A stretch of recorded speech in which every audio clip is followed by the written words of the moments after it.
గురువారం నాడు అసలు దక్షిణామూర్తి స్తోత్రం అన్న మాట అనడమే చాలా గొప్ప. మిగిలిన స్తోత్రాలన్నీ ఒకెత్తు తక్కెట్లో, ఒక్క దక్షిణామూర్తి స్తోత్రం ఒక్కటే ఒకెత్తు.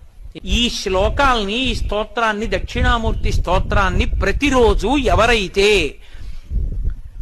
ఈ స్తోత్రాన్ని చదువుకుంటున్నారో, చదవడం చేత కాని వాళ్ళు, చదువుకోవడం వచ్చిన వాళ్ళు చదివితే వింటున్నారో, విని ధ్యానం చేయగలుగుతున్నారో, ధ్యానం చెయ్యలేకపోతే కనీసం పఠిస్తున్నారో, వింటున్నారో, ఇలాంటి వాళ్ళందరికీ కూడా సర్వాత్మత్వమితి స్ఫుటీకృతమిదం, ఆత్మ అనుభవంలోకి రావడమే కాదు, దానితో పాటుగా సమస్త సిద్ధులు కూడా కలుగుతాయి.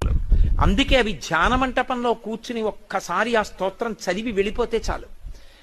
దక్షిణామూర్తి యొక్క పరిపూర్ణానుగ్రహం కలిగి కొన్ని కోట్ల జన్మలెత్తవలసిన వాడు, నన్ను నమ్మండి, నాకు శంకరులు ప్రమాణం, నేను నా సొంత మాట చెప్పట్లేదు, ఈ జన్మలోనే ఆఖరి ఊపిరిలో జ్ఞానం కలిగి పరమేశ్వరుని యందు ఐక్యమైపోతాడు, సందేహం లేదు.